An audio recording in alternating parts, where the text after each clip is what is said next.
अभिवादन स्वीकार कीजिए ब्रजेश मिश्रा का और आप देखना शुरू कर चुके हैं द डिबेट। बहनों भाइयों, आज पहले चरण का प्रचार कार्य समाप्त हो गया। आज 17 तारीख और अब 19 को सुबह मतदान होना है। आज जब प्रचार कार्य समाप्त हुआ है, उत्तर प्रदेश की इन 8 सीटों पर क्या स्थिति है? बहनों भाइयों, ये जो 8 सीटें हैं, ये पहला द्वार कौन तोड़ने वाला है? क्या भारतीय जनता पार्टी अपना जलवा और जलाल कायम रखेगी या फिर समाजवादी पार्टी और कांग्रेस उसके गढ़ में उससे ये सीटें हथियाने में कामयाब होगी? राष्ट्रीय लोकदल की भूमिका और उसके बाद दूसरे चरण का मुकाबला, इन सब मसलों पर बात करेंगे। आज पहली बार अखिलेश यादव और राहुल गांधी भी साथ बैठे हैं, साझा कार्यक्रम भी जारी किए हैं। आज विस्तृत चर्चा करेंगे कि कैसे ये लोग निपटेंगे बीजेपी से और बीजेपी के पास फार्मूला क्या है। आज चर्चा इसी विषय पर। बहन भाइयों, पहले चरण की 8 सीटों का महामुकाबला लॉक हो गया है। प्रथम चरण का प्रचार कार्य समाप्त हो चुका है। प्रथम चरण की वो कौन सी सीटें हैं, जरा आप उत्तर प्रदेश का नक्शा उठाएं और उत्तराखंड वाला एरिया देखें। देहरादून से शुरू करें, हरिद्वार कोटद्वार होते हुए रुद्रपुर और उसके आगे बढ़ेंगे तो उसका जो ये इलाका है, उधर से जुड़ी हुई जो 8 सीटें हैं और प्लस उत्तराखंड की 5 सीटें, यहाँ ये महामुकाबला है। ये कहाँ से शुरू होता है? ये सहारनपुर से शुरू होता है। ये आएगा आपका बिजनौर, नगीना, कैराना, मुजफ्फरनगर, मुरादाबाद, रामपुर, पीलीभीत, इन इलाकों में चुनाव है। बहन भाइयों, ये 8 सीटें हैं। आप इनका 8 का इक्वेशन समझना। इनमें से 2019 में भारतीय जनता पार्टी के पास 4, समाजवादी पार्टी के पास 2, बीएसपी के पास 2, कांग्रेस के पास इस इलाके में कुछ नहीं था। तो 2019 से गंगा में बहुत पानी इस इलाके में बह चुका है। 2022 का भी नतीजा इस इलाके ने देखा है, वो भी मैसिव फार्मर प्रोटेस्ट के बाद भी भारतीय जनता पार्टी इस इलाके में बेहद ताकतवर पार्टी के तौर पर उभरी। बीजेपी को इस गढ़ में चुनौती देना कोई सामान्य बात नहीं, बल्कि बहुत ही मुश्किल काम था। उन मुश्किलों के बीच भी विपक्ष के उनका एक बड़ा सहयोगी साथ छोड़कर चले गए। हरा गमछा, हैंडपंप, जयंत चौधरी, विपक्ष का साथ छोड़कर वो सत्ता पक्ष यानी भारतीय जनता पार्टी के पास हो लिए। हालांकि इस चरण में उनके पास सिर्फ एक सीट है, बिजनौर की। बागपत वाली सीट अगले चरण में 26 को जहां चुनाव होना है। जयंत चौधरी का क्या फैक्टर है और इस बार जो सीटों के बंटवारे में मायावती ने जो ढाई चाल चली है, इसका क्या इम्पैक्ट पड़ रहा है? बहनों भाइयों, मैं ऐसा पूरे विश्वास के साथ कह सकता हूं, बहुजन समाज पार्टी इस बार अपने रिवाइवल प्लान पे काम कर रही है। इस बार किसी को हराने जिताने के लिए नहीं, बल्कि खुद के सोशल इंजीनियरिंग के 2007 के फार्मूले पर इस बार बहुजन समाज पार्टी काम कर रही है। वो अपने ऊपर लगे उस ठप्पे को से भी दूर होती दिख रही है जो उस पर चस्पा किया जाता था कि ये बीजेपी की बी टीम है। इस बार टिकटों के बंटवारे में मायावती ने बहुत रणनीतिक फैसले किए हैं। जीत हार एक अलग विषय है। डेमोक्रेसी में और इस तरह के इलेक्शंस में आप जब जाते हैं तो आप हर बार जीते हैं, ऐसा गुमान किसी को नहीं होना चाहिए, और आप हर बार हारेंगे ऐसी दुविधा भी नहीं होनी चाहिए। लोकतंत्र में हार जीत चलती रहती है। ये कोई ये नहीं है कि सिर्फ आप जीतने के लिए चुनाव लड़ते हैं, कई बार आपको हारना भी पड़ता है। जो भी परिपक्व नेता हैं या पॉलिटिकल पार्टीज हैं, वो ये अप एंड डाउन्स को समझते हैं। जनता का मूड स्विंग, जनता चाहती क्या है, उस इलाके में चल क्या रहा है। जिस इलाके में चुनाव है वो कोई बहुत गरीब गुरबा इलाका नहीं है। ये धान का कटोरा है, ये गन्ने का खजाना है। यहाँ पर खेती बाड़ी बहुत ही समृद्ध है। यहाँ की आय का प्रमुख स्रोत ही कृषि है। एग्रीकल्चर बेस्ड इकोनॉमी है और कोई पूरा बुंदेलखंड या सेंट्रल यूपी या इस तरह का ब्रज क्षेत्र जैसा मसला नहीं है। बहुत ही उपजाऊ जमीन है। क्यों? क्योंकि तराई का इलाका है। नक्शा देखा ना आपने, उत्तराखंड से सटा हुआ तराई का इलाका है। यहाँ बीज कुछ छींट देंगे वो पैदा हो जाएगा। चावल बेहद अच्छी क्वालिटी का होता है और गन्ना की तो पूछिए क्या। तो गन्ना किसानों वाली जो समस्या थी, उनके पेमेंट वाला, उस पर काफ़ी हद तक बीजेपी ने काबू पाया। इंफ्रास्ट्रक्चर मजबूत किया, कानून व्यवस्था जो भारतीय जनता पार्टी प्रस्तुत करती है वो उन्होंने इमेज परसेप्शन जनता के बीच दिया। लेकिन किसानों का एक बड़ा वर्ग है, युवाओं का एक बड़ा वर्ग है, और जो जातीय गोलबंदी है वो भारतीय जनता पार्टी की राह में इस बार स्पीड ब्रेकर का काम कर रही है। क्या समाजवादी पार्टी और कांग्रेस का अलायंस ये बीजेपी का इन 8 सीटों पर रास्ता रोकेगा या नहीं? हम इस पर खुली चर्चा करेंगे, बात करेंगे, इधर के इश्यूज समझेंगे। इमरान मसूद से शुरू करेंगे, चंद्रशेखर होते हुए हरेंद्र मलिक, संजीव बालियान, जितिन प्रसाद, एसटी हसन, भूपेंद्र चौधरी जो खुद मुरादाबाद के रहने वाले हैं, उनके इलाके में चुनाव है। आजम खां की इज्जत का चुनाव है रामपुर में, एक बड़ा मसला है। इकरा हसन इस वक्त आप देखते होंगे सोशल मीडिया पर बहुत हाईलाइट हो रही हैं। कौन है ये इकरा हसन और बीजेपी को कैसे चुनौती दे रही हैं, हम इस पर भी बात करेंगे। बिजनौर का भी चुनाव बहुत फंसा हुआ है इस बार में, और इसके अलावा हम ये देखेंगे कैराना की जो स्थिति है उस पर भी चर्चा करेंगे। और सहारनपुर में क्या इमरान मसूद के फेवर में आज जो रैली की प्रियंका गांधी ने, उसका भी बड़ा इम्पैक्ट देखने को मिला। और वहाँ आपने देखा होगा कि 2 दिन पहले उत्तर प्रदेश के मुख्यमंत्री योगी आदित्यनाथ ने भी बड़ा रोड शो किया था। इन सब मसलों के बीच इन 8 सीटों का पूरा एनालिसिस, प्रचार लॉक हो गया है। अब इस इलाके में क्या पोजीशन है, मुद्दे क्या हैं, और अब जब इधर से शिफ्ट होगा नीचे की तरफ आएगा, किधर, मेरठ की साइड में। नक्शा उठाइए और एरिया देखिए। अब तराई का हुआ इलाका जो उत्तराखंड से सटा है, अब दूसरा चरण इसके नीचे आएगा, मेरठ की साइड, नोएडा की साइड, बागपत की तरफ, बुलंदशहर की तरफ, गाजियाबाद की तरफ, इधर चुनाव बढ़ेगा। तो बहनों भाइयों, कुछ बयान सुने, फिर आज की डिबेट आगे बढ़ेगी। पहले चरण का चुनाव उत्तर प्रदेश का होने जा रहा है, और जो पश्चिम से हवा चल रही है वो पूरे के पूरे उत्तर प्रदेश और देश के माहौल को बदलने जा रही है। एक तरफ आरएसएस और बीजेपी जो संविधान है, लोकतांत्रिक सिस्टम है, उसको खत्म करने की कोशिश कर रही है, और दूसरी तरफ इंडिया गठबंधन कांग्रेस पार्टी संविधान को, लोकतंत्र को डिफेंड करने की कोशिश कर रही है, उसकी रक्षा कर रही है। 2017 में भी यह साथ साथ चले थे, लेकिन क्या हाल हुआ, कांग्रेस मुक्त भारत देश बनना शुरू हो गया, सपा बसपा मुक्त उत्तर प्रदेश बनना शुरू हो गया। इन लोगों का राजनीतिक भविष्य सब अंधकार में है। जो सपा समाप्त होने जा रही है, अब जनता उनको समाप्त करेगी, उनकी गाली का जवाब कमल खिला करके लोग देंगे। बहनों भाइयों, आज की परिचर्चा को आगे बढ़ाएंगे। आनंद दुबे उत्तर प्रदेश में भारतीय जनता पार्टी के प्रवक्ता हैं। मनीष हिंदवी मेरे साथ मौजूद हैं, उत्तर प्रदेश में कांग्रेस कमेटी के प्रवक्ता। फराज किदवई हैं, समाजवादी पार्टी से हैं। अनिल दुबे राष्ट्रीय लोकदल के नेशनल जनरल सेक्रेटरी और प्रवक्ता, और जाने माने पत्रकार केपी मलिक जी और वीरेंद्र सिंह जी, आप सभी का स्वागत, अभिनंदन, धन्यवाद समय देने के लिए। आनंद दुबे जी, प्रचार समाप्त, पहले चरण की 8 सीट लॉक, आपके पास आधी हैं इस क्षेत्र में, बचाने में अपना किला कोई मुश्किल आ रही है? ब्रजेश जी, ये 8 सीटें जो है ना, 80 का काम करेंगी, यहीं से 80 की शुरुआत हो जाएगी। अच्छा, ये 8 जीतेंगे और इसके बाद बची 72 भी जीतेंगे, और फिर 400 पार भी जाएंगे। ये आत्मविश्वास इसलिए है क्योंकि जनता से हमें यही आशीर्वाद मिल रहा है, और इसलिए हम बड़े कॉन्फिडेंस के साथ कह रहे हैं कि 370 भारतीय जनता पार्टी और 400 एनडीए। अब आप देखिए कि हार की हताशा। जी ब्रजेश जी, आप कुछ पूछिए। नहीं, आपने प्रियंका गांधी का रोड शो देखा है आज? हाँ, मैं वही बता रहा हूँ ना। आज आपने प्रियंका गांधी का बयान सुना ब्रजेश जी? हाँ, बिल्कुल सुना। रोड शो छोड़िए, हाँ। प्रियंका गांधी ने क्या कहा? प्रियंका गांधी और राहुल गांधी पहले कह रहे थे भाजपा की 180 सीट आएगी, अब कह रहे 150 आएगी, लेकिन अपनी सीट नहीं बता पा रहे। अभी इनसे पूछ लीजिए कि आपकी कितनी आएगी, तो कह रहे नहीं, हमें नहीं पता हमारी कितनी आएगी, लेकिन भाजपा की 180 आएगी।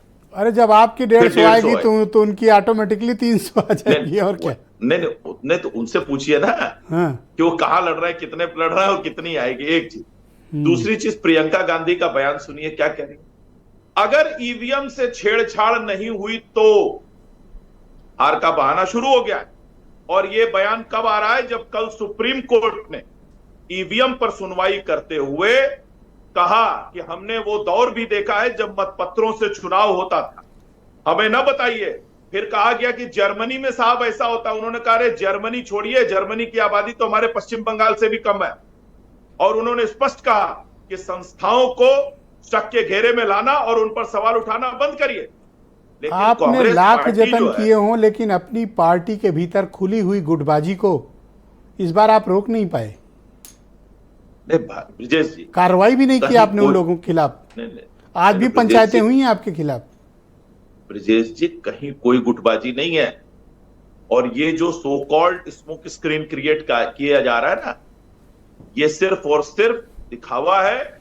और सिर्फ इसमें वो लोग भी शामिल हैं, विपक्ष के लोग भी शामिल हैं, जो इस तरह का माहौल बनाने की कोशिश कर रहे हैं। लेकिन उत्तर प्रदेश की पूरी जनता, हर समुदाय, हर धर्म, हर जाति के लोग भारतीय जनता पार्टी के साथ है, नरेंद्र मोदी जी की गारंटी के साथ है और योगी जी के सुशासन के साथ है।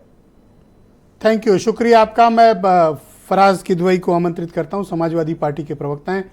फराज जी, आपका शुक्रिया। मैं आपसे जानना चाहता हूं कि आपकी पार्टी प्रयोगों की राजनीति करती है। मसलन 2017 आपने कांग्रेस से हाथ मिलाया, बुरी तरह से नाकाम हुए। 19 आपने बहुजन समाज पार्टी से हाथ मिलाया, प्रयोग किया, नाकाम, पराजय मिली। 15 सीटें ही आप लोग जीत पाए, जिसमें 10 हाथी को चली गई। 2022 आपने फिर प्रयोग किया, छोटे छोटे दलों को लाए, फिर नाकामी हाथ लगी। अब फिर कांग्रेस के साथ आए। ब्रिजेश जी, समाजवादी पार्टी के बारे में नेताजी ने कहा था कि समाजवादी पार्टी कभी बूढ़ी नहीं होगी और हमेशा जवान रहेगी। तो आज समाजवादी पार्टी का नेतृत्व आज के जननायक आदरणीय अखिलेश यादव जी के हाथ में है। देखिए, पश्चिम से इलेक्शन शुरू हो रहा है ब्रिजेश जी, और बहुत बढ़िया पछियाव हवा चल रही है, वेस्टर्लीज जिसको हम लोग इंग्लिश में बोलते हैं। और जब पछियाव चलता है तो बड़ा ठंडक का एहसास होता है। और दूसरी बात, आप सबको रामनवमी की बहुत बहुत हार्दिक शुभकामनाएं। और रामनवमी के दिन ही हमारे राष्ट्रीय अध्यक्ष आदरणीय अखिलेश यादव जी और राहुल गांधी जी की आज प्रेस कॉन्फ्रेंस हुई है। देखिए, भारतीय जनता पार्टी कितनी हताश है ब्रिजेश जी, उसके मैं आपको 2 उदाहरण देता हूं। एक, इनके जो गौतम बुद्ध नगर से भाजपा के सांसद हैं, वो क्या बयान देते हैं, जरा से आप सुनिएगा। आप कह दे मैं मान लूंगा, इस तरह मजा नहीं आएगा। आप कह दे मैं मान लूंगा। महेश शर्मा जी बोलते हैं, जो मोदी और योगी का नहीं हुआ वो अपने बाप का क्या होगा। यानी कि कहना क्या चाहते हैं महेश शर्मा जी, कि इस देश का 65% लोग जिन्होंने भारतीय जनता पार्टी को वोट नहीं दिया और जिन्होंने मोदी और योगी में अपनी पसंद नहीं जाहिर की, वो अपने आदरणीय पिताजी के नहीं होंगे। ये इनका सांसद कह रहा है। ये बौखलाहट है ब्रिजेश जी इन लोगों की। गलती से मुंह से निकल गया। नहीं, वीडियो है पूरा। अच्छा। और दूसरी बात, इन्होंने क्या कहा कि मोदी और योगी से बढ़कर अगर कोई अपना है और अपना कहने की बात करता है तो वो गद्दार है इस देश का। ब्रिजेश जी, माफ करिएगा, अगर आपने क्या इनको वोट नहीं दिया होगा तो क्या आप और हम गद्दार हैं? ये भारतीय जनता पार्टी की शैली है और इनकी घबराहट है। दूसरी बात यह है ब्रिजेश जी कि भारत समाचार की मैं अभी एक खबर देख रहा था ब्रिजेश जी, इसको मैं पढ़ नहीं पा रहा हूं, या आप ही पढ़ दीजिए। खैर, हाँ, पढ़ लिया कि मेरठ में, भारत समाचार ट्विटर पे लिखता है, मेरठ में आरएलडी समर्थकों ने भाजपा समर्थकों को जमकर पीटा।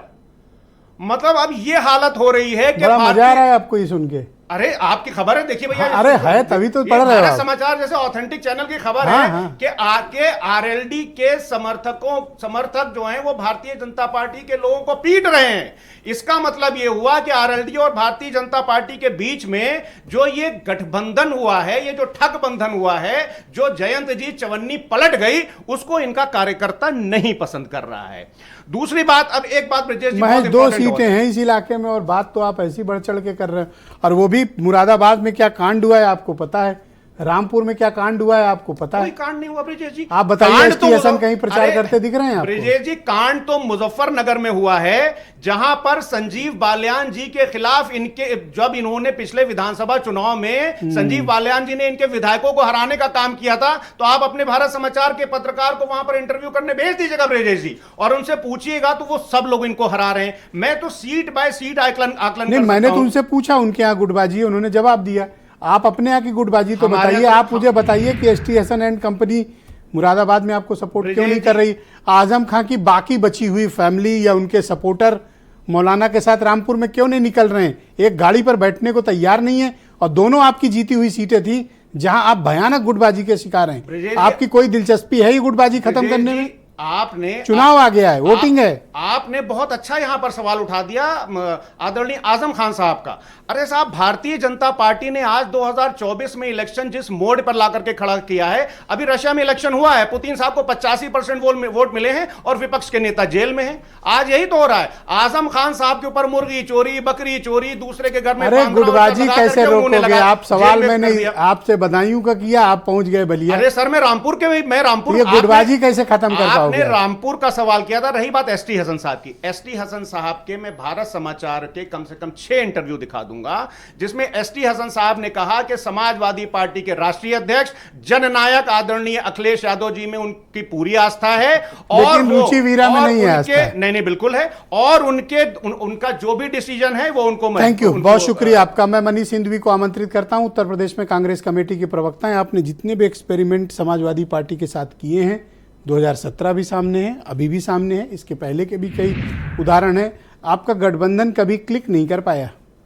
अभी जब इस डिबेट की शुरुआत हुई तो आपने एक बड़ी अच्छी बात कही कि बहुत सारा पानी बह गया है गंगा जी में। गंगा जी ये में। गंगा जी का इलाका है ना जिधर से मैं बता रहा हूँ। तो मैं वहीं से अपनी बात शुरू करता हूँ। पिछले 7 सालों में इस प्रदेश में केंद्र भाजपा की सरकार और केंद्र में भाजपा की सरकार, बहुत पानी वाकई बह गया।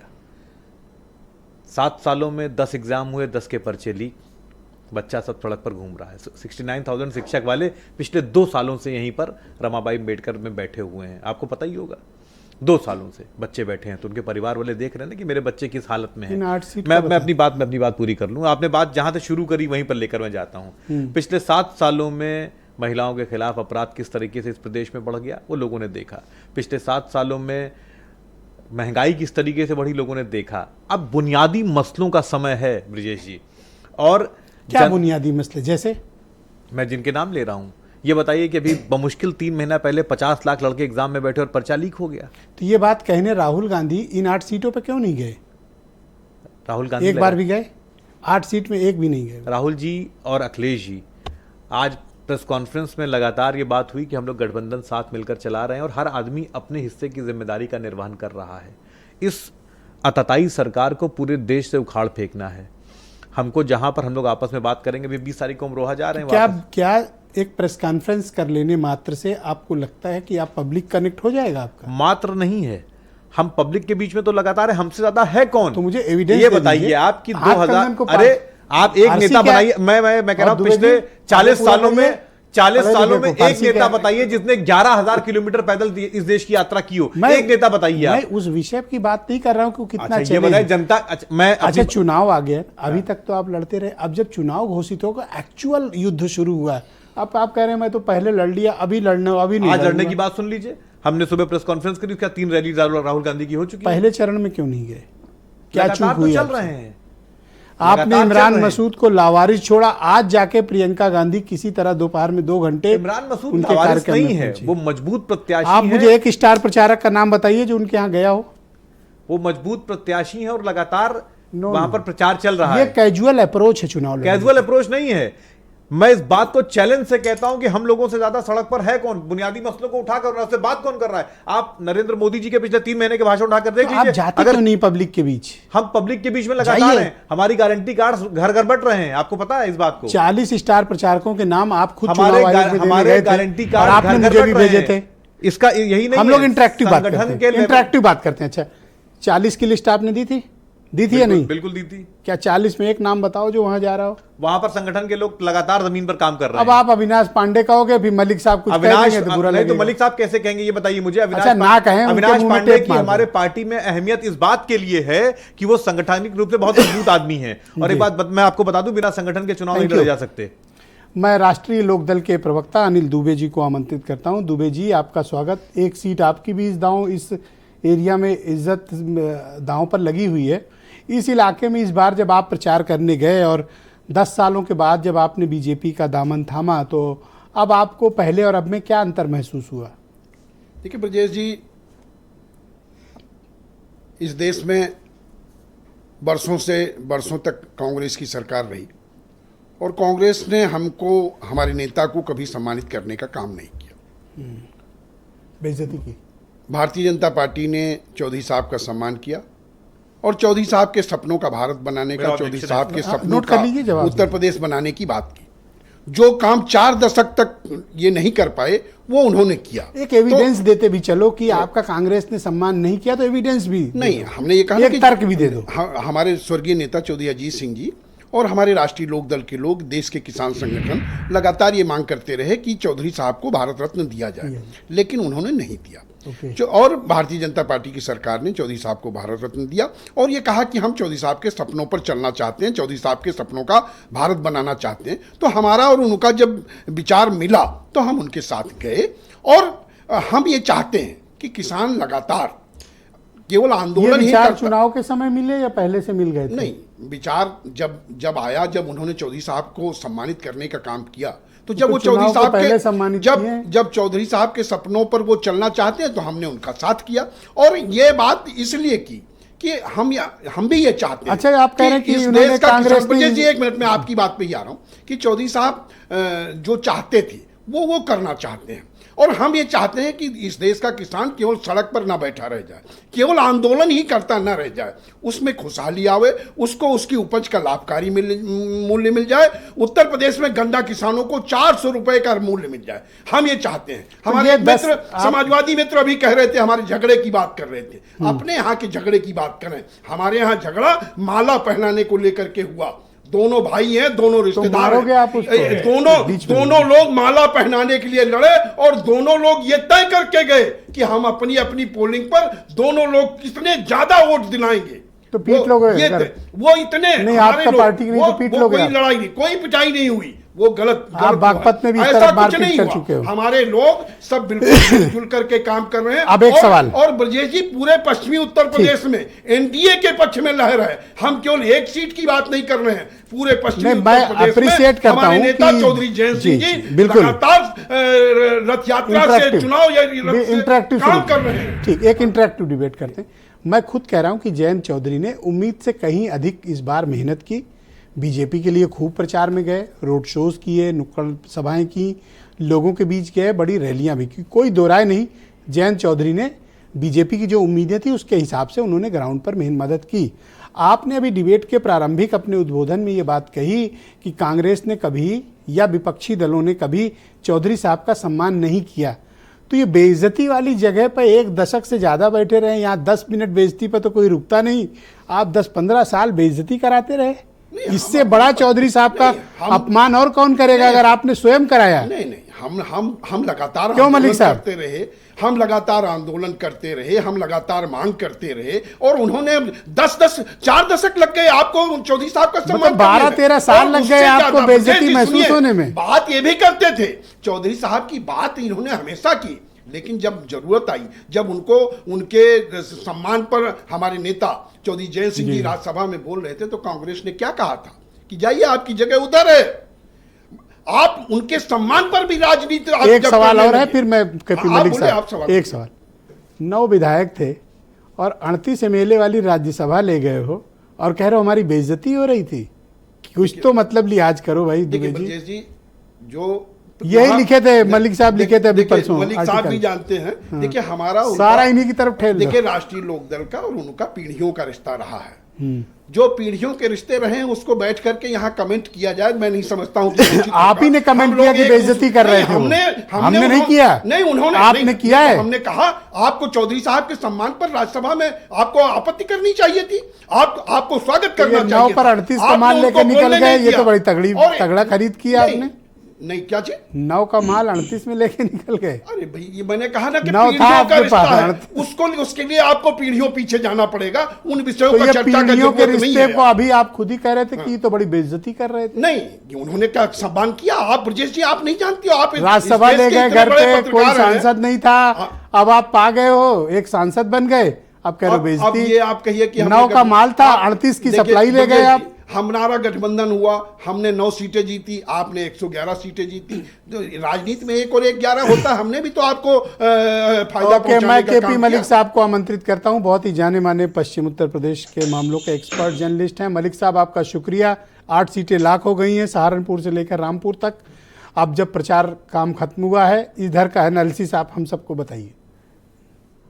देखिए ब्रजेश जी, अगर आप देखें, चाहे वो सहारनपुर हो, चाहे वो कैराना हो, और चाहे खासकर मुजफ्फरनगर हो, असली संग्राम मुजफ्फरनगर पे चल रहा है। और खबरें तो यहां तक हैं कि भारतीय जनता पार्टी मुजफ्फरनगर पे तीसरे स्थान पे जा सकती है। जी। अब आप हमारे मित्र अनिल दुबे जी को घेर लेते हैं, इनसे आपने ये नहीं पूछा कि इनकी जो बिजनौर सीट है उस पर भी चुनाव है परसों।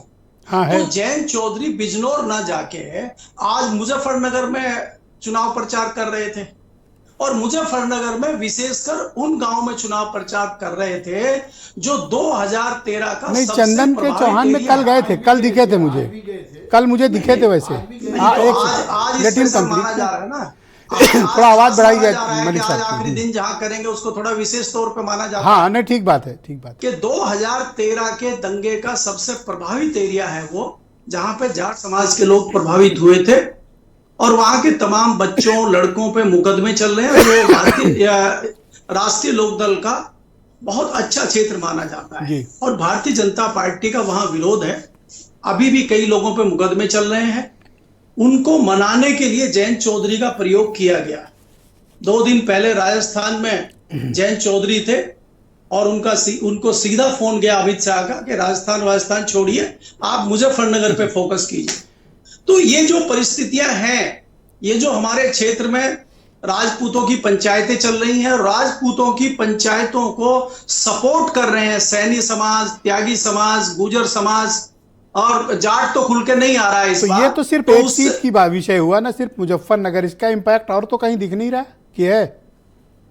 नहीं, इसका इम्पैक्ट आपको देखने को मिलेगा, मेरठ पे देखने को मिलेगा, गाजियाबाद पे, गौतम बुद्ध नगर पे मिलेगा, आपको कैराना पे मिलेगा। क्योंकि जो पंचायत हुई है कल, उसमें कसम खाई गई है, गंगा जल लेके हाथ में कसम खाई गई है कि कैराना, मुजफ्फरनगर और बिजनौर पे हम विरोध में वोट करेंगे।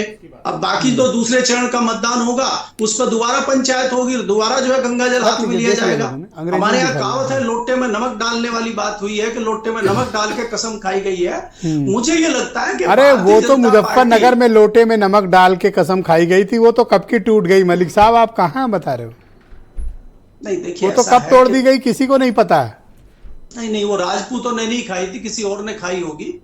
मैं दूसरी बात कह रहा हूं ब्रजेश जी कि ये भारतीय जनता पार्टी इस पंचायतों को, इस तरह की चीजों को बहुत हल्के में ले रही है, और मुझे लग रहा है भारतीय जनता पार्टी बहुत नहीं, उसको कोई बीजेपी क्यों सीरियस ले, क्यों इनको सीरियस में लेने का कोई कारण होना चाहिए कि ऐसी पंचायतों को बीजेपी सीरियस क्यों ले? तो उसी तरीके से होगा कि जैसे 2022 में दिल्ली में जो आंदोलन किसानों का हो रहा था, 13 महीने चला, आखिरकार प्रधानमंत्री को माफी मांग के उसको खत्म करवाना पड़ा था। अच्छा, ये सहारनपुर, कैराना, बिजनौर, मुरादाबाद, पीलीभीत, रामपुर, इन इलाकों में क्या हालात हैं? आपको किस तरह का चुनाव वहां पे हो रहा है? देखिए ब्रजेश जी, अगर आप देखें 2014 में 8 की 8 सीटें भारतीय जनता पार्टी के पास थी।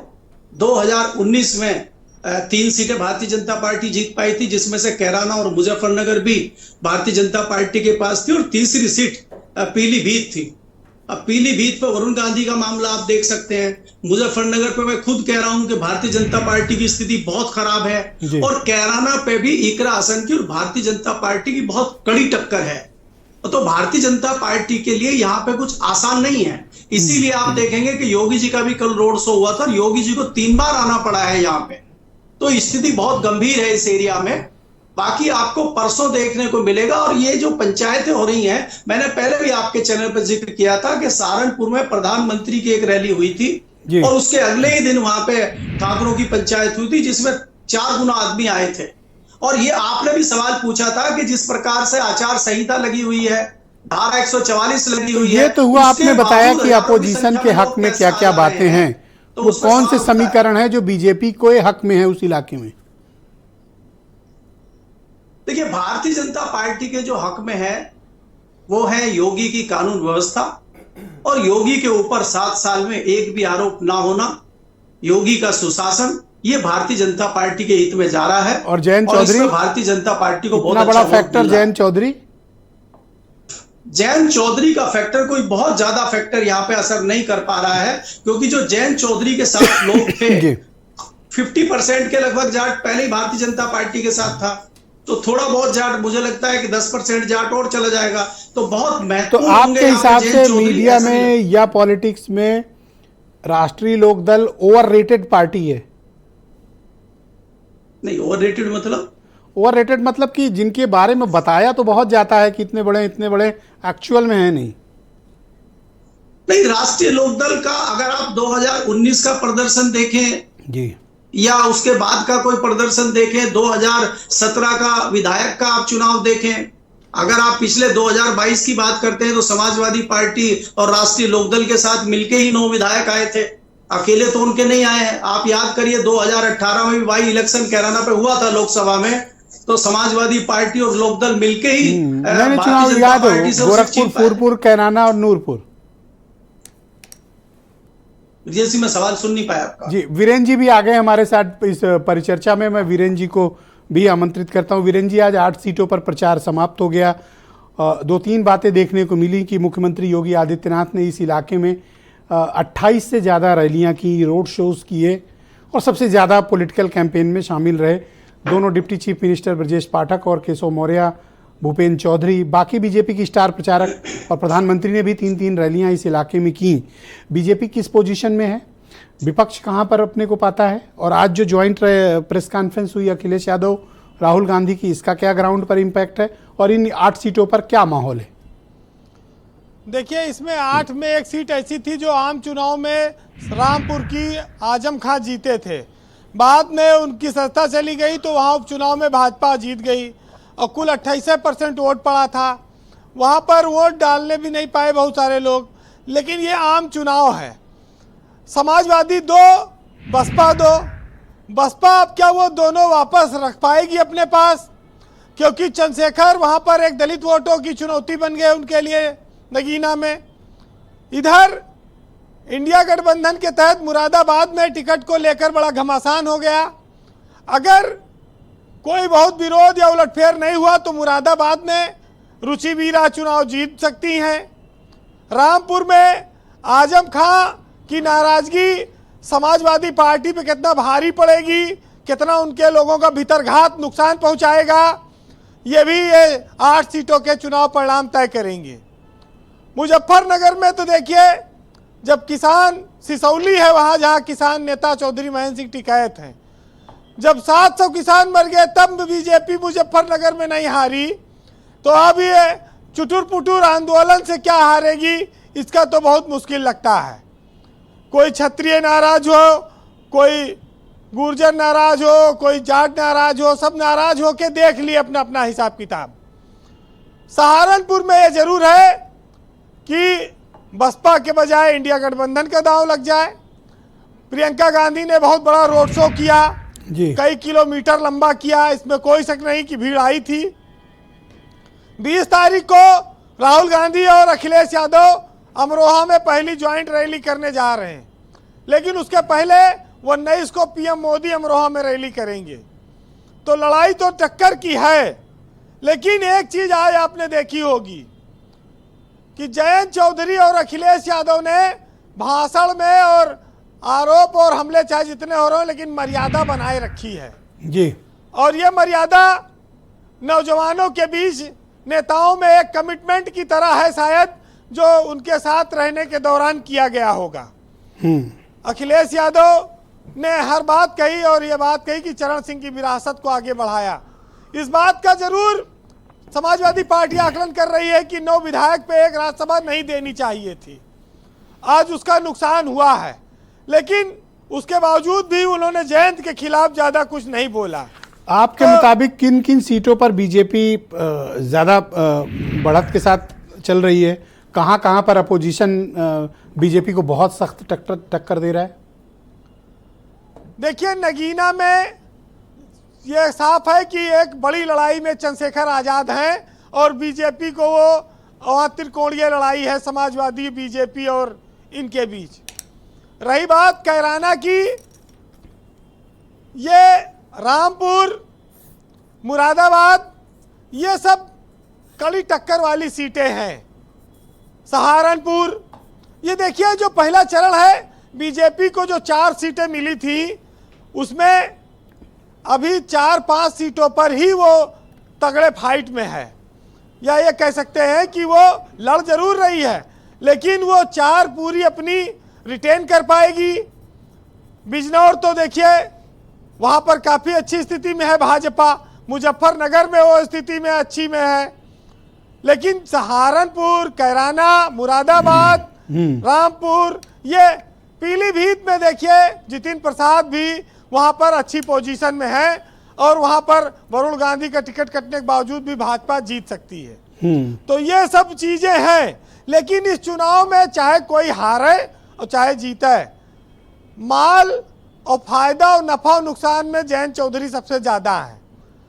अगर केंद्र में सरकार बनी तो फिर वहां भी एक मंत्री पद ये पा जाएंगे। तो यूपी में बीजेपी के जितने सहयोगी हैं, अब 2 सांसद पे मंत्री कौन बना देगा? मान लो दोनों जीत लेते हैं तो? अरे राज्यसभा में खुद तो है बात, सांसद जब 9 पे एमएलसी बन गए, वो राज्यसभा चले गए और एमएलसी भाजपा ने बना दिया, तो जयंत से ज्यादा फायदे में तो अब कोई नहीं है। ठीक है, आपके पास तर्क रहते हैं वीरेंद्र जी, यही मैं इनको दुबे जी कहता हूँ, भाई तर्क के साथ बात करो। वीरेंद्र जी ने तर्क अच्छा प्रस्तुत किया। दुबे जी का मामला ठीक है, उनको आपके पता लिए बोल है दिया बढ़िया कि उनका मामला ठीक है, लेकिन ये चुनाव इस देश में 2 युवाओं की उस जोड़ी को फिर से उत्तर प्रदेश में देख रहा है, जो ये कह रहा है कि संविधान से लेके लोकतंत्र से लेके तमाम सारी चीजों पर खतरा है। दूसरी ओर गारंटी की एक लड़ाई चल रही है, एक मोदी का करिश्मा है और मोदी के साथ योगी की जो जोड़ी है, जो उत्तर प्रदेश में भाजपा के, ये राष्ट्रीय स्तर पर वो भाजपा के दूसरे सबसे बड़ा चेहरा है जिनको सबसे ज्यादा वोट मिलता है। तो योगी का भी करिश्मा इस चुनाव में पता चलेगा कि क्या स्थिति है। लेकिन राम मंदिर के बाद से जो पकड़ बीजेपी ने बनाई है, वो पकड़ अब इस चुनाव के पहले चरण में देखने को मिलेगी। वैसे एक साहित्यकार ने लिखा है, सुनिएगा, कि अगर जिंदा ही रहना है तो रहिए अपनी शर्तों पर, और खुददारी से खाली लोग 100 बार मरते हैं, और सर झुकाया भी तो किसके सामने तूने, खुदा के दर पे झुकता तो संवर गया होता, और मुसलसल दुश्मने जा की निगहबानी में रहना है, और जहां घड़ियाल रहते हैं उसी पानी में रहना है। बहुत शुक्रिया वीरेंद्र जी, आपका बहुत बहुत धन्यवाद ग्राउंड जीरो से अपने इनपुट, फीडबैक और पॉलिटिकल ऑब्जर्वेशंस हम तक पहुंचाने के लिए। बहनों भाइयों, डिबेट का दूसरा चरण प्रारंभ करते हैं। यूपी में बीजेपी के प्रवक्ता आनंद दुबे मेरे साथ मौजूद हैं। आनंद जी, मैं आपसे जानना चाहता हूं कि इस इलाके में जहां आप एक वक्त टॉप परफॉर्मर रहे हैं, आपको जयंत चौधरी का भी साथ इस इलाके में लेना पड़ा है, लेकिन वहां अगर अपोजिशन को कमतर आंकते हैं तो आपके लिए मुश्किलें भी उतनी ही साफ दिखाई दे रही हैं। इस बार आपके लिए केकवॉक नहीं है सिचुएशन वहां पे। नहीं ब्रजेश जी, देखिए, विपक्ष को हम कमतर नहीं आंक रहे, विपक्ष को जनता कमतर आंक रही, विपक्ष खुद को कमतर आंक रहा है। ये बताइए, 8 से 10 सीटों पर समाजवादी पार्टी 3-3 बार 4-4 बार कैंडिडेट बदल रही है। हमने थोड़े ना कहा था बदलने के लिए, हमने थोड़े ना कहा था कि बदल दीजिए, रामपुर हो चाहे कोई भी हो, हमने नहीं कहा था। इसके अलावा शिवपाल जी क्या कह रहे हैं बदायूं में जाके, वोट जो नहीं देगा उसका हिसाब किताब करेंगे। और इनके सहारनपुर वाले क्या कह रहे हैं, मोदी आ गया तो समझ लेना हमारी तुम्हारी हालत ठीक नहीं रहेगी। तो ये जो बयान है, ये अरुण गोविल और लल्लू सिंह जो बोले हैं वो भी सुना है आपने? नहीं, देखिए, कौन क्या कहता है इससे भाजपा को नहीं मतलब है। तो ऐसे तो प्रधानमंत्री जी की आप कह रहे हो जिता दो 400 सीट, संविधान बदल देंगे, ये कोई भाषा है सर? एक नोटिस भी इन दोनों नेताओं को नहीं हुई, न चुनाव आयोग ने भेजा, न आपने उनके खिलाफ कोई एंटी डिसिप्लिनरी कार्रवाई की। उनके खिलाफ कार्रवाई होनी चाहिए थी। संविधान बदलने की बात कोई कैसे कह सकता है? ब्रजेश जी, इस तरह का बयान अगर दिया है उन्होंने तो पार्टी उनसे जरूर इस पर बातचीत करेगी, उनसे पूछेगी एक चीज। लेकिन आदरणीय प्रधानमंत्री जी ने हर मंच से एक ही बात कही है कि बाबा साहब का संविधान हमारे लिए इस देश को चलाने की कुंजी है, इस देश के विकास की कुंजी। मैं अप्रिशिएट करता डिबेट में ओपनली अगर आपने एक नोटिस भी थमाई होती लल्लू सिंह और अरुण गोविल जैसे नेताओं को। नहीं, देखिए, पब्लिक एट लार्ज ये इसका संदेश जानते हैं क्या जाता है? देखिए ब्रजेश जी, मैं बहुत स्पष्टता के साथ कहता हूं कि आदरणीय प्रधानमंत्री जी, कोई माननीय सुनता। मुख्यमंत्री जी ने सैकड़ों बार हर मंच से कहा है कि बाबा साहब का जो संविधान है वही भारतीय जनता पार्टी के लिए विकास की कुंजी है, वही हमारे लिए देश को आगे बढ़ाने का माध्यम है, रास्ता है। कांग्रेस पार्टी क्या बात करेगी जिसने संविधान को रौंदा है, कुचला है? ऐसे लोग क्या बात करेंगे? तो वही तो अरुण गोविल और लल्लू सिंह भी कर रहे हैं ना। एक वही मैं नोटिस तो बता रहा सर्व हूं। करो इनको। देखिए, इस तरह के बयान जो लोग भी देंगे उनके खिलाफ पार्टी निश्चित रूप से उसका संज्ञान लेगी और जो कार्रवाई उचित बनेगी वो करेगी। इसमें कहीं कोई शंका नहीं है, कहीं कोई शक नहीं है। जो लोग भी इस तरह का बयान देंगे, तो ये आप कहते हैं ये स्पष्टता के गलत है, साथ- ये जो कह रहे हैं 400 जिता दो संविधान पर, ये गलत बात कह रहे हैं मतलब? नहीं, बिल्कुल। आपकी अगर इस पार्टी तरह ऐसा की कुछ कोई नहीं बात- सोचती? नहीं, मैं कह रहा हूं अगर इस तरह की कोई भी बात कहता है वो सरासर गलत है, बिल्कुल गलत है। ठीक, फराज की दुआई और कुछ बिल्कुल कहना नहीं चाहते है। हैं, मैं उनको एक लाइन में ब्रिजेश जी देखिए, भारतीय जनता पार्टी को कोई भी असंवैधानिक काम करने के लिए संविधान बदलने की जरूरत ही नहीं ये है। किसका हिसाब किताब करने को शिवपाल यादव कह रहे हैं भाई? सुनिए किसका हिसाब किताब ब्रिजेश जी करोगे? प्लीज सुन लीजिए। वोटर्स का हिसाब किताब करने की बात कर रहे हैं। चंडीगढ़ में जो इन्होंने लोकतंत्र की हत्या अरे की भाई, और शिवपाल खुलेआम जी को बेईमानी बोल दो ना। की। दुबे जी, अब आप सुनो सर, सुनो सर, दुबे जी सुनो सर। चंडीगढ़ में जो इन्होंने लोकतंत्र को बंधक बनाया और वहां खुलेआम बेईमानी की, उसके लिए कोई कॉन्स्टिट्यूशन में अमेंडमेंट थोड़ी ना करना था। दिल्ली में जीएनसीटी के एक्ट को और वहां की चुनी हुई सरकार को आप जनता के जनादेश को अध्यादेश ला करके पलट देते हैं, उसमें कोई संविधान बदलने ये की मुझे जरूरत आप थोड़ी ना बताएंगे, है। कल प्रोफेसर रामगोपाल यादव ने, बीजेपी के सीनियर लीडर हैं, संवैधानिक पद पर डिप्टी सीएम केशव मौर्य, कह रहे हैं उनसे पंचर जुड़वाएंगे। ये क्या बात है भाई? देखिए, ये किस तरह का बयान है? फराज साहब, इस पर आपको स्पष्टीकरण देना चाहिए। ये स्पष्टीकरण देना चाहिए आपको। अभी एक बात कार्रवाई करनी चाहिए आपको। आपने कोई कार्रवाई नहीं की सर। मैं अप्रिशिएट करता अगर आप प्रोफेसर साहब को नोटिस भेजते, वो भी इतने हाईली क्वालिफाइड लोग इस तरह का बयान देंगे कि आप केशव मौर्य से पंचर जुड़वाएंगे। दुबे जी रुकिएगा आप सर, मैं बात कर रहा हूं सर, बोलिए फराज साहब। ब्रिजेश जी, अभी हमारे सिंह साहब क्यों नहीं दी नोटिस आपने? अभी हमारे सिंह साहब ने एक बात कही कि आदरणीय जननायक अखिलेश यादव जी के संपर्क में जो भी आ जाता है वो हमेशा मर्यादित रहता है। ये राष्ट्रीय अध्यक्ष जी, इनके जो राष्ट्रीय लोकदल के हैं, जयंत जी के बारे में उन्होंने बात कही। भारतीय जनता पार्टी के लोग, इनके आप समझ लिए इनके कल्चर में है कि ये लोग गाली भी देंगे, ये लोग मंच पर खड़े होकर के, आप बताइए। ये बताओ, पंचर जुड़वाने का बयान, अरे पंचर तो जनता इनसे जुड़वाएगी 4 जून के बाद। नहीं, केशव मौर्य को इस तरह के शब्द बोलना क्या ये ठीक है? ब्रिजेश जी, एक भी नोटिस दिया आपने? ब्रिजेश जी, ये वो पार्टी है जो बलात्कारियों को मिठाई खिलाती है, जो मुद्दों पर मतभेद करिए, गाली गलौज गायत्री प्रजापति भी एक्सपर्ट कर सकते हैं कि ओके, किसी भी तरह का अब कांग्रेस की बारी है। मैं मनीष सिंधवी को आमंत्रित करता हूँ। सर बोल लिया आपने। अच्छा, 20 सेकंड दिया, चलिए बोलिए। 20 सेकंड। ब्रिजेश जी, अब 20 दूसरी बात, दुबे जी लास्ट में टाइम दूंगा, आप रुक जाओ। ब्रिजेश जी, दूसरी बात ये है कि दुबे जी प्लीज। हाँ, वेस्ट में इलेक्शन चल रहे हैं। मैं सुझाव दूंगा अपने राष्ट्रीय लोकदल के लोगों को कि क्योंकि वो किसानी का क्षेत्र है, तो 15 जनवरी 2024 में इंडियन एक्सप्रेस में एक रिपोर्ट छपी थी जिसका नाम था अकाउंट एट अ ग्लैंस। आप देखिए कि बीजेपी ने पिछले 5 सालों में हिंदी का कुछ मटेरियल सुन लीजिए, बीजेपी की सरकार ने पिछले 5 सालों में 1.24 लाख करोड़ का कृषि का बजट इन्होंने सरेंडर कर दिया और 2022-2023 में 21,000 करोड़ कृषि का बजट इन्होंने सरेंडर कर दिया। थैंक यू सर, आपको 30 सेकंड दे दिया, अब आप शांत हो जाएं। आप किस पर रिएक्ट कर रहे थे? आप मैं दूंगा समय, आप प्लीज वेट। आप कुछ उस वक्त कह रहे थे, अनिल दुबे को रोक रहे थे, किसको रोक रहे थे? अब मैं निवेदन कर रहा था क्या कि वो निवेदन तो नहीं कर रहे थे, तो दौड़ रहे थे आप उनकी तरफ। मैंने बीच में रोकने का प्रयास किया था। दुबे जी हमारे बड़े भाई हैं। जिन लोगों ने लाठी मारी उनसे बहुत सम्मान मिल रहा है इनको, ठीक है ना।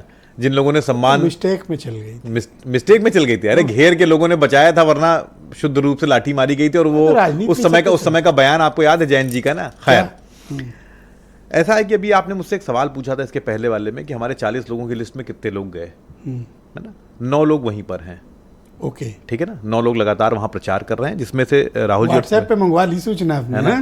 तो राहुल जी और प्रियंका जी उसके पहले नहीं बोले थे अभी। नहीं, तो मैंने उसको मैं ऑथेंटिक बात करना चाहता हूं। ठीक बात है, मैं चैनल पर हूं, मैं ऑथेंटिक बात करना चाहता हूं। अच्छी बात है। इसके अलावा 7 लोग परमानेंट वहीं पर हैं।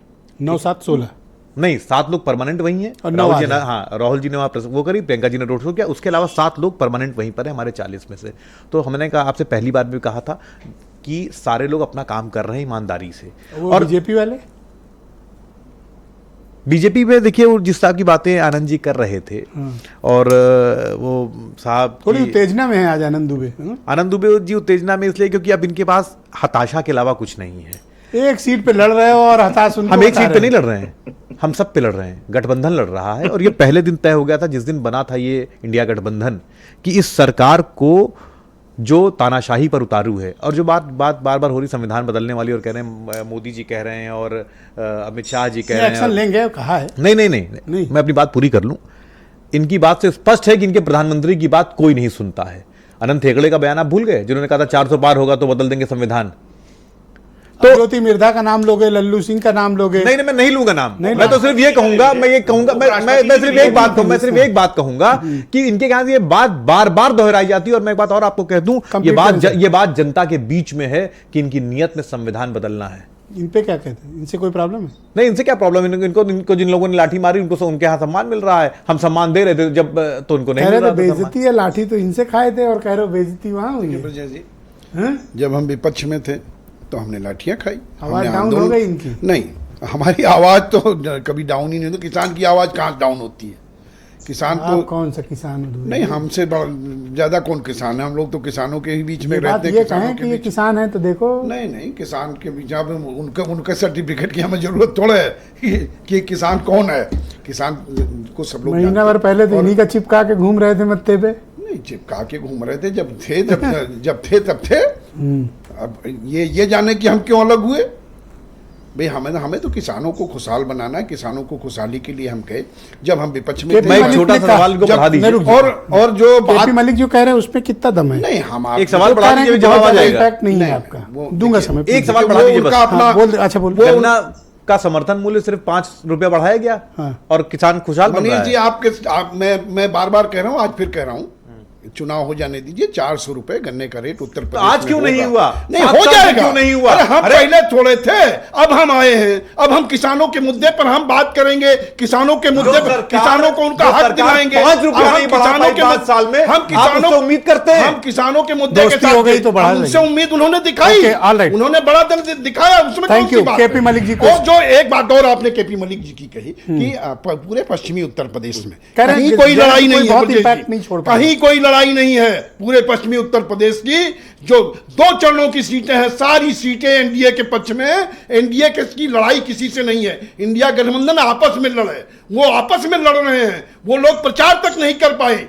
कांग्रेस कहां प्रचार करने चली गई? अब वो कुछ लोग गए समाजवादी पार्टी के लोग, अब जा रहे हैं। अरे अरुण राजभर वाला वीडियो याद कराइए, जो हाथ जोड़ के खड़े थे, वो वीडियो वायरल है भाई, बताइए तो उनको। लेटे थे वो। हाँ, अब कि भैया बचा लो हमको वोट दे दो। केपी मलिक साहब ये क्या कह रहे हैं? कह रहे थे इनकी तो लहर है, आप देख ही नहीं पा रहे हो। कैसे देख रहे हो? मतलब इनका दावा लहर है सर। देखिए अनिल जी जो है सही कह रहे हैं कि जयंत चौधरी गए हैं पूरी लंबी चौड़ी लिस्ट लेके। आपको मालूम है, चाहे वो एमएसपी का मामला हो, चाहे गन्ना किसान का मामला हो, सारा ठीक कराने के लिए जयंत चौधरी गए हैं। अब वो 4 तारीख के बाद सब ठीक करा देंगे। आपको मैं छोटी सी जानकारी देना चाहता हूं कि शामली जिले में 3 शुगर मिल है और 800 करोड़ से अधिक का बकाया हो गया है। और जो गन्ना मंत्री हैं लक्ष्मी नारायण जी, वो होटल में चुपचाप बैठे हुए हैं, ज्यादा जा नहीं रहे हो क्षेत्र में, क्योंकि जहां भी जा रहे हो गन्ना किसान पकड़ ले रहे हो। ये बात तो सही कह रहा हूं, मुझे लक्ष्मी नारायण ज्यादा दिखे नहीं, जबकि वो बड़े प्रोमिनेंट जाट लीडर हैं किसानों की। हाँ, ये बात ठीक कही आपने। तो ब्रजेश जी, अगर ऐसी स्थिति है कि गन्ना किसान धरना कर रहा है 10 साल से, वो एकाएक इनकी बात मान के भारतीय जनता पार्टी में चला जाएगा, तो कोई करिश्मा ही होता मुझे लगता है। जी बीजेपी से तेजपाल ना, तेजवीर सिंह, वो भी जाट नेता, वो भी मुझे नहीं दिखे। ठीक कहा आपने मलिक साहब, बोलिए। नहीं, देखिए ब्रजेश जी, मैं ये कहना चाह रहा हूं कि राष्ट्रीय लोकदल के जो साथ में लोग पिछले 10 सालों से किसानों के लिए लड़ रहे हैं, वो एकाएक जयंत चौधरी के जाने से चले जाएंगे, मुझे इस पे संशय है। कोई 2-4% लोग चले गए हैं, उनको छोड़ दीजिए, बाकी लोग आज भी विरोध में खड़े हुए हैं। जी, मैं आपके हिसाब से इन 8 सीटों पर मुकाबला दिलचस्प है या एक तरफा है? नहीं नहीं, देखिए दिलचस्प है, एक तरफा कहना तो कोई ठीक नहीं रहेगा। अभी बिजेन जी ने भी थोड़ा सा उसमें गलती कर दी कहने में। 8 में से 4 सीट वो बता गए कि पिछली बार भाजपा के पास थी। भाजपा के पास 3 थी पिछली बार, और जिसमें से कैराना और मुजफ्फरनगर भी थी। तो मुजफ्फरनगर और कैराना पे तो बहुत टाइट मामला है। अगर आप मुरादाबाद की बात कर लें या पीलीभीत की बात कर लें, उस तरफ हो सकता है बीजेपी को कोई फायदा हो जाए। सहारनपुर, कैराना, मुजफ्फरनगर में तो बीजेपी बहुत मुश्किल लग रही है। और मैं आनंद दुबे जी को आमंत्रित करता हूँ। हाँ आनंद जी, आप बताइए, 20 सेकंड है, जो कहना है 20 सेकंड में। देखिए केशव जी के लिए किस तरह के शब्दों का प्रयोग किया इनकी पार्टी के लोगों ने, ये तो आपने देख लिया। अभी कवासी लखमा ने कांग्रेस पार्टी के क्या कहा है कि मोदी मरेगा, ये शब्द है इनके। इस तरह की भाषा। अरे मोदी जी के अपने बयान याद करिए, वो 50 करोड़ की गर्लफ्रेंड बताते हैं, उस पर ही बोलेंगे आप।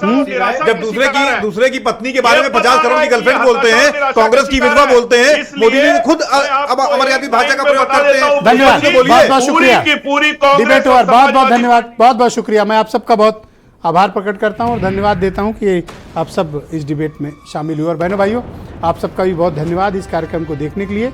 मैं उम्मीद करता हूं कि आपका आज का दिन अच्छा रहा होगा और कल इससे भी बेहतर होगा। बहुत शुक्रिया, धन्यवाद, नमस्कार।